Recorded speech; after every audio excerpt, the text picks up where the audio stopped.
Right now, high school athletes are stronger than they have ever been in human history. Oh, definitely. They are lifting heavier, running faster, and really just building these massive physical engines in the weight room. So, why are their knees snapping at record rates? Yeah, that is the billion-dollar question in sports medicine right now. We are seeing just catastrophic failure in the underlying support structures of these athletes. Right. And we rarely notice it until disaster actually strikes. We measure the horsepower, we completely obsess over the bench press, but we completely ignore the chassis. Mhm. We ignore the suspension, the steering linkages, until that athlete tries to make a sharp lateral cut on the field, and then those underlying structures just simply snap. Suddenly, all that raw horsepower is exactly what causes the catastrophic crash. It's terrifying to watch, honestly. It really is. So today we are analyzing the claims surrounding a system designed to address this, the Total Body Board, or TBB. Our central question is this: given the alarming rise in high school sports injuries, does the athletic training paradigm need a complete overhaul utilizing multiplanar resistance systems like the TBB, or are such functional systems best understood as vital complementary tools to traditional strength training? It is a really critical distinction to make. Our source material today is this highly detailed presentation deck, and it outlines the Total Body Board's methodology, design, and implementation for high school and professional athletes. Exactly. And I will be arguing that the Total Body Board represents a necessary, comprehensive replacement for outdated linear weight training methods, because the weight room as it exists today is actively failing our athletes. And I'll take the opposing view. I'll be arguing that the material itself positions the TBB strictly as a complementary enhancement to foundational strength programs, rather than, a total substitute. Let's lay out our positions here. We have to start by acknowledging that high school athletics is in an active crisis. The presentation clearly identifies that high schools are dealing with just rampant overuse injuries, increased ACL tears, that's the anterior cruciate ligament in the knee for those listening. Right. And there's just a fundamental lack of functional movement training. We have a generation of athletes who are, and this is in the exact words of the source material, becoming stronger in the weight room but weaker in movement efficiency. Yeah, that line really stands out. It does, because traditional weight training relies on highly limited straight-line movement patterns. The material explicitly states that traditional weight training alone is no longer enough. But I argue the text actually points to a harsher reality. It is actively causing what it calls heavy joint stress. So the TBV is the definitive solution, the complete replacement, because it trains the body how it actually moves in competition, dynamically across all planes of motion. I definitely acknowledge the severity of the injury crisis you're describing. The rise in ligament tears among young athletes it's a systemic failure in how we prepare them. But I come at it from a different way. Okay, how so? I challenge the conclusion that traditional strength training is inherently flawed or, should be rendered completely obsolete. The Total Body Board is undoubtedly an innovative tool. It provides incredible functional movement and neuromuscular training. Right, which they desperately need. They do.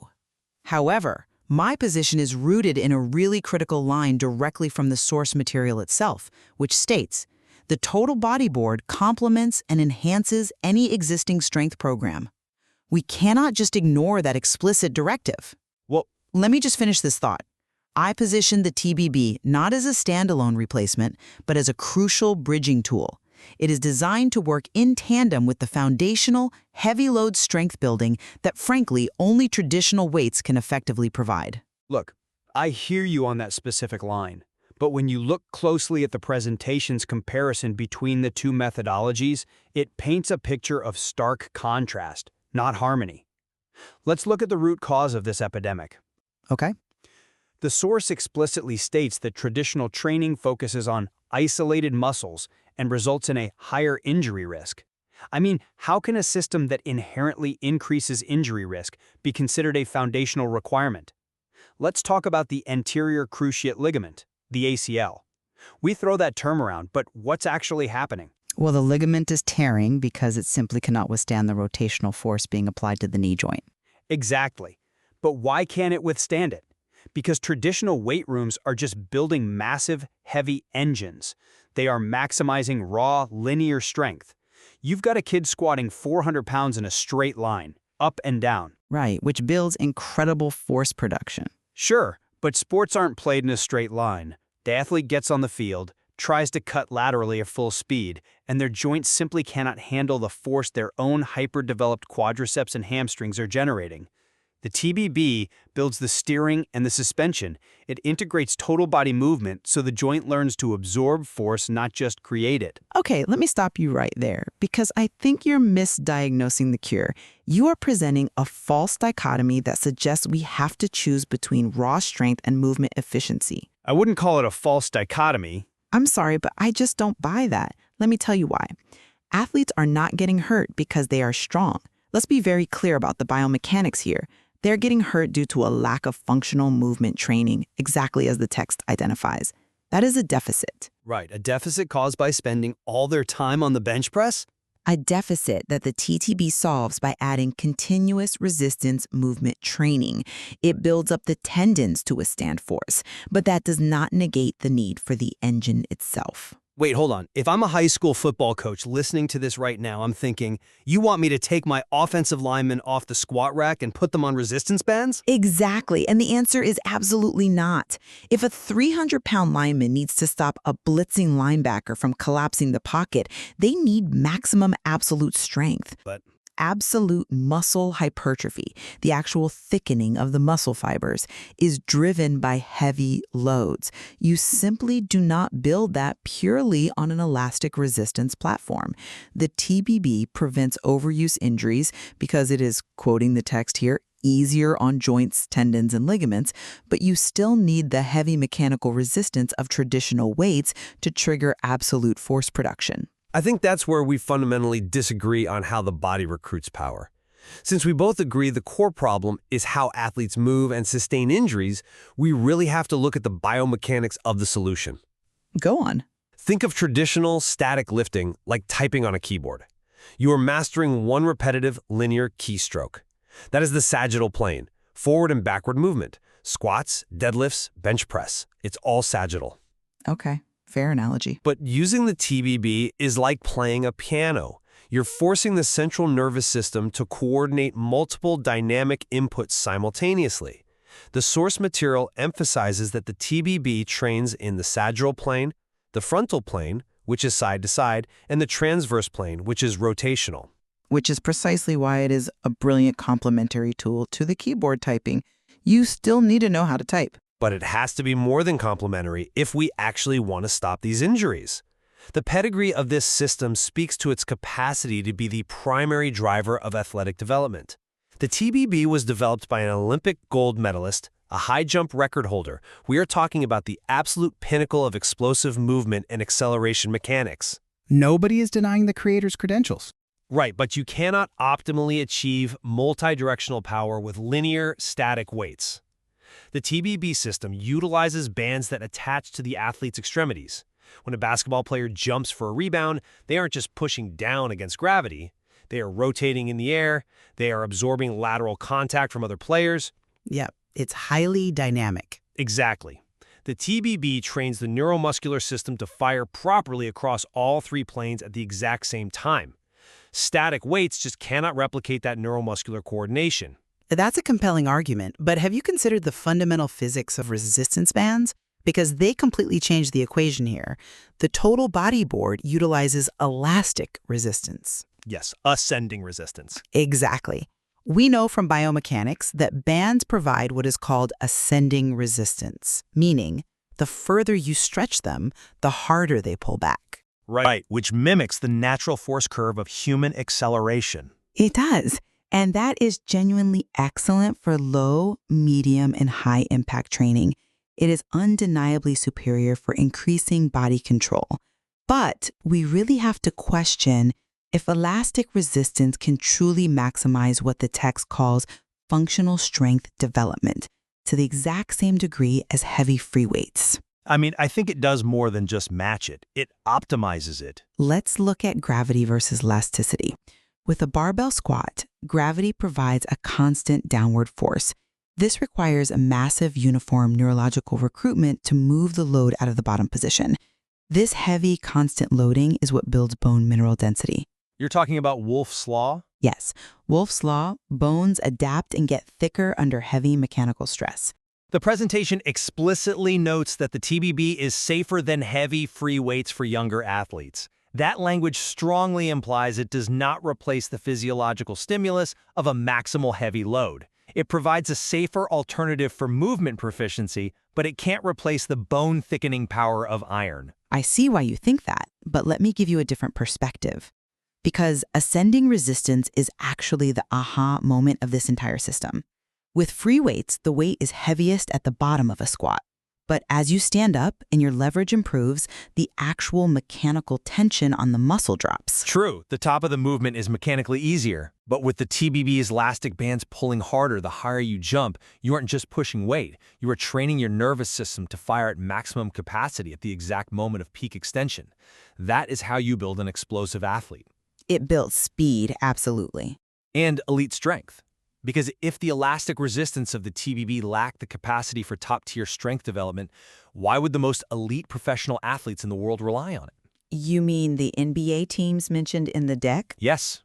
The source material specifically highlights that the Cleveland Cavaliers, the Los Angeles Lakers, and the Miami Heat use the total body board.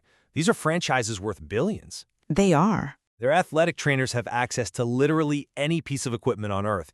They wouldn't implement the TBB if it were just a light mobility tool. They use it because continuous resistance movement training builds a type of durable, explosive strength that a barbell simply cannot offer. It forces the core integration that translates directly onto the court. I don't dispute that elite NBA teams use it. Not at all. In fact, basketball is the perfect example of a sport requiring immense frontal and transverse plane stability. But I guarantee you, LeBron James is still lifting heavy metal. But let's bring this back down to reality for a second. LeBron James has a billion-dollar facility at his disposal. How does a cash-strapped high school athletic director actually implement this on the ground? Well, that is exactly where the TBB proves it is meant to be a replacement. Because it solves the logistical nightmares high schools face every single day. Logistics? Yes. Traditional weight rooms require expensive equipment, taking up a massive amount of square footage. A good power rack costs thousands of dollars, requires constant maintenance, and can only serve one, maybe two athletes at a time. The source material positions the TBB as a complete athletic performance system. It is compact, portable, and allows more athletes to train at once with less equipment. It is certainly space efficient, I'll give you that. It fundamentally democratizes elite performance training across the entire campus. You can have the football team doing full-body resistance training, and in the next hour, the cheer and dance team can use the exact same equipment for balance and coordination. You do not need a multi-million-dollar weight room renovation if you have a system that trains every athlete in every sport safely. I agree that the versatility is unmatched, but you really have to look closely at the program options the company actually offers high schools. Yes, they offer school-wide athletic performance systems, but they also specifically highlight rehabilitation and recovery packages aimed at athletic trainer integration. Right, injury rehab. Yeah, and I argue that the TBB's ultimate, most irreplaceable value on a high school campus might actually be in the training room rather than the weight room. How so? Think about the reality of a high school athlete who just suffered a mild ankle sprain. They can't get under a barbell. They need low-impact resistance to strengthen supporting muscles. They need to stabilize naturally and improve joint integrity post-injury without overloading the joint. The TBB is an absolute godsend for that. It is. It accelerates recovery. Right. But serving as a mechanism for injury rehabilitation doesn't mean it should be the primary driver of athletic performance development for the healthy starting lineup. We shouldn't throw the barbells out of the weight room. We should put the TBB right next to them or in the athletic trainer's office to ensure athletes are getting the absolute best of both worlds. I see the logic there, I do. But the presentation goes out of its way to establish a functional training versus static training paradigm. It doesn't present them as best friends. It specifically contrasts the TBB's full-body stabilization with the weight room's limited stabilization training. Well, it's making a comparison. When a company outlines an entire slide demonstrating why their system is fundamentally different from and vastly superior to traditional weight training, they are pitching a revolution. They are telling you the old way's broken. I think broken is a strong word. But if traditional weight training alone is no longer enough, and we both agree it isn't, then maintaining it as the unshakable foundation of a high school program is an adherence to tradition over evidence. We need to train the body the way it was designed to move. But the evidence in the text itself contradicts the idea of a total revolution that just discards the past. You are continually stepping around the literal thesis statement provided in the presentation. The total body board complements and enhances any existing strength program. It is written right there, plain as day.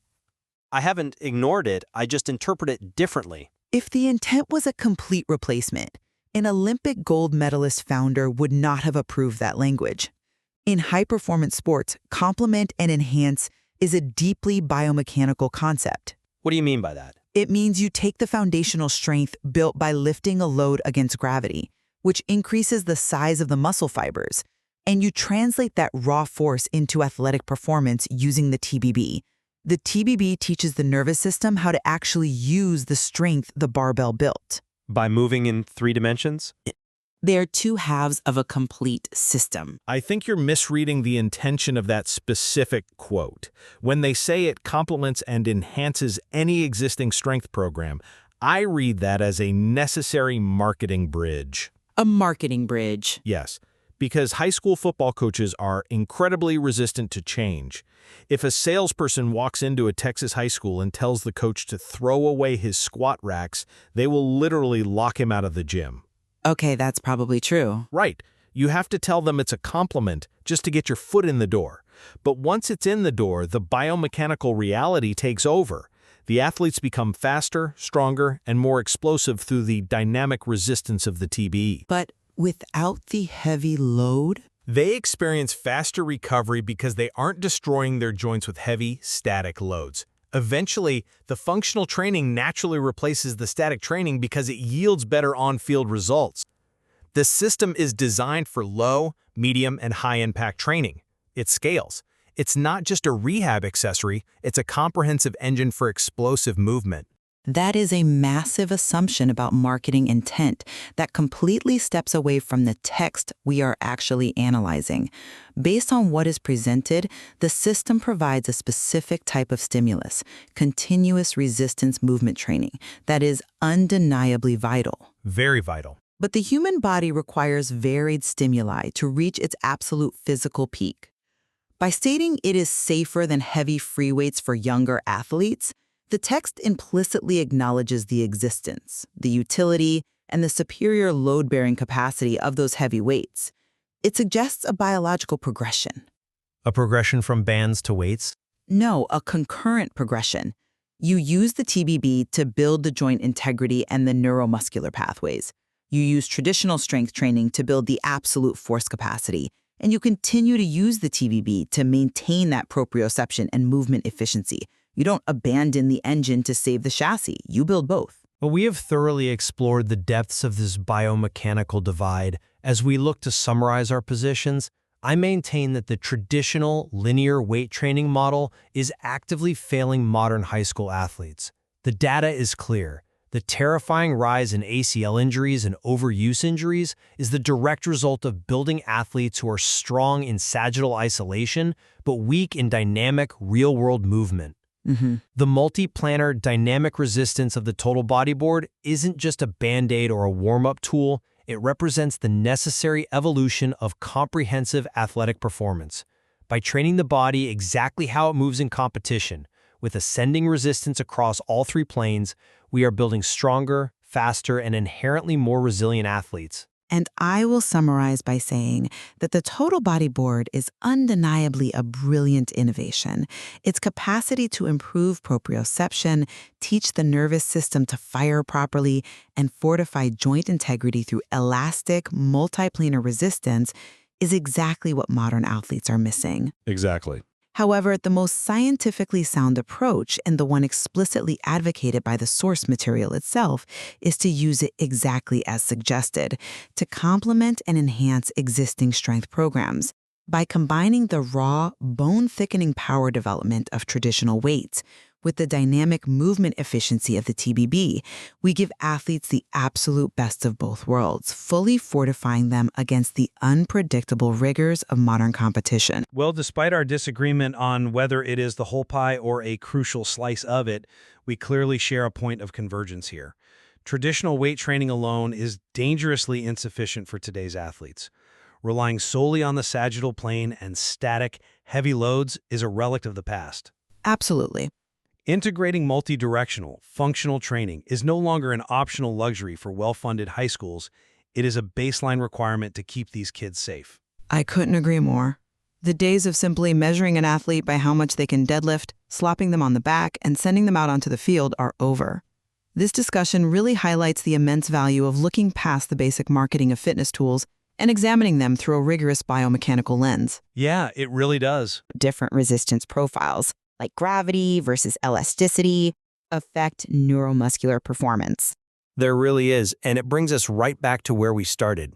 We can't just keep building massive, hyper-powerful physical engines and completely ignoring the rest of the vehicle. Eventually, we have to start paying attention to the chassis, the suspension, and the intricate wiring of the nervous system. Because all the horsepower in the world won't help you if the machine tears itself apart the moment it has to change direction.